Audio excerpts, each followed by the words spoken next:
First time kan mga estudyanteng sinda Ashley asin Ethan na magpagabot ni Nipon. Aminadong may namate na nervyos alagad mas nangibabaw sa inda ang excitement na matipuan. Urog pang kung minsan nagdadara na daanin discomfort ang nalalapa nindang ngipon. Kaya kang maisiya na may i-ofrecer na dental mission sa indang eskwelahan kasudma, tulos daanin da ining pinaisis sa indang magurang kung sa pigtugutan man sindang aprobitsaran ang nasambit na serbisyo.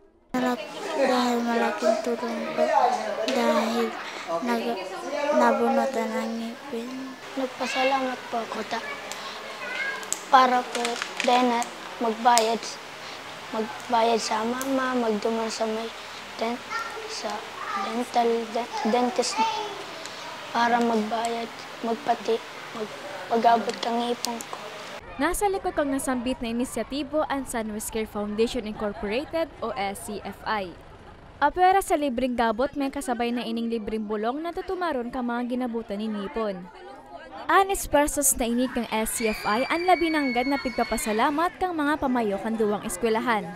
As the school head po of San Bernardo Elementary School, I would like to thank Sunwest Care Foundation Incorporated and of course to DepEd, Albay Division dahil sa pagpapadala nila ng kanilang mga dentist and nurses to be part of this program. Okay, on behalf of Nagas Elementary School, we would like to extend our heartfelt thanks and gratitude, especially po kay Ma'am Jimena Quiros, the Executive Director of Sunwest Care Foundation, for choosing us and always choosing us because nga sabi ko, adopted school kami ng Sunwest Care Foundation.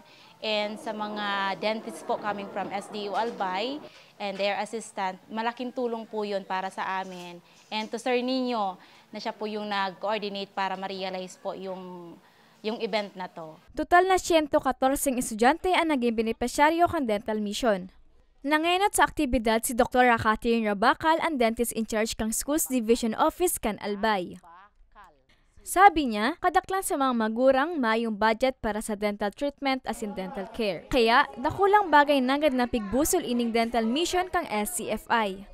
Magsawa na suportahan, lalo na sa ang mga beneficiaries, ang mga batang hindi man nakaka-afford or medyo hindi maganda ang financial status nila. Kaya sana, kayo po, lahat tayo, tulong-tulong tayo. Makapagpaabot ng magandang serbisyo sa lahat. Sigon sa Program Support Officer kang SCFI na si Henyo Balote, iniman ang sa indang paaging nga ni maipamate ang pagmakulog sa mga estudyante, urog na sa mga estudyanteng kapusman sa buhay. Sana po, mas maging aware tayo dun sa dental health or maging dental aware tayo, maging aware tayo dun sa mga dental health natin para maiwasan natin yung pagliban sa schools kasi isa po talaga siya sa mga reasons kung bakit talaga bumababa yung attendees natin sa klase. So yun, sana marami pa kaming makandak na dental extraction activity in partnership with DepEd. Mientras tanto, inina ni katulong dental mission kan Sunwest Care Foundation Incorporated ngunya na taon.